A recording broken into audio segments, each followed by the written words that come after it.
Бірінші сөз choose. Choose.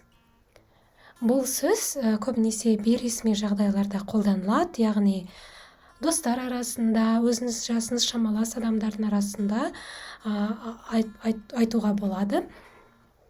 Және де choose сөзінің екі түрлі жазылу нұсқасы бар. Соңында бір с әрпімен немесе екі с әрпімен, екі нұсқасы да дұрыс болып саналады. Бұл жерде көріп тұрған умляут жоғарғы жағында екі нүктесі бар. Ол қазақ тіліндегі ө дыбысына ұқсас дыбысты береді. Choose. Келесі сау бол айту түрі auf Wiedersehen. Auf Wiedersehen.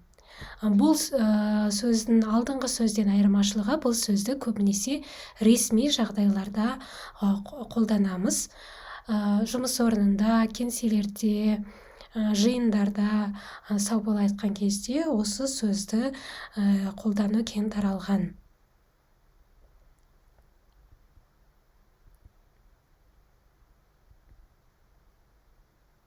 Келесі сөз auf Wiederhören.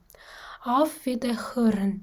Бұл сөздің алдыңғы сөзден айырмашылығы тек сөйлесу түрінде болып табылады, яғни бұл сөзді телефонмен сөйлесіп жатқан кезде тұтқаны қоярдан бұрын auf Wiederhören деп айту, ол кең таралған, яғни сөйлескенше деген мағынаны білдіреді. Себебі телефонмен сөйлескен кезде сіз өзіңіздің сөйлесіп тұрған адамыңызды көрмейтін болғандықтан, осы сөйлескенше деп сау бол айту орынды. Келесі тіркес bis bald. Bis bald. Егер сіз өзіңіздің сөйлесіп жатқан адамыңызды жақын уақытта көретінізді білсеңіз, bis bald деп сау бол айтуға болады. Мұнда bald сөзіндегі а дыбысы созылыңқы түрде айтылады. Bis bald деп, bis bald емес, bis bald деп созып айтуға тырысыңыз. Келесі сөз bis morgen. Bis morgen. Ертеңге дейін, ертең көріскенше деген мағынаны білдіреді. Егер сіз адамды ертең көретінізді білсеңіз, осы тіркесті қолдануға болады. Мысалы, университетте, мектепте, немесе жұмыста әріптестеріңізбен қоштасқанда жиі қолданасыз, өйткені оларды ертең көретініңіз анық.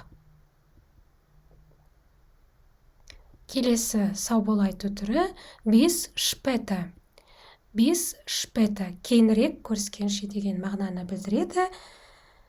Бұл жерде später сөзіндегі с және p әріптері, яғни бірігіп, шп деген дыбысты береді.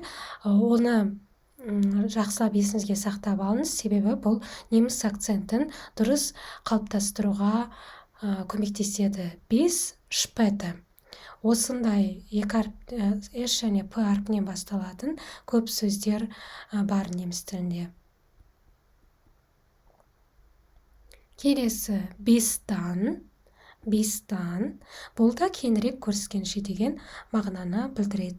Bis später мен қатар bis dann да қолданылады.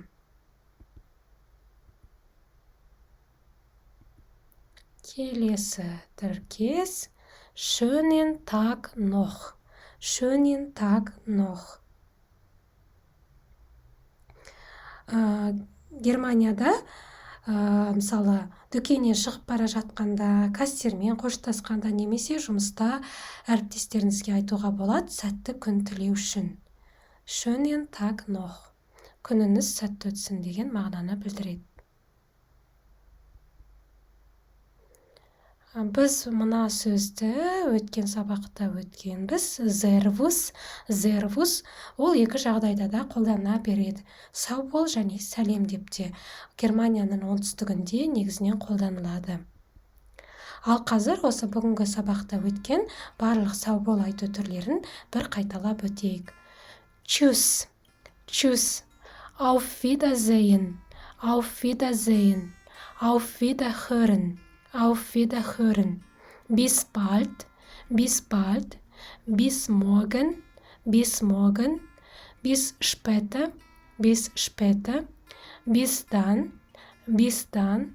Schönen Tag noch, schönen Tag noch. Servus, servus.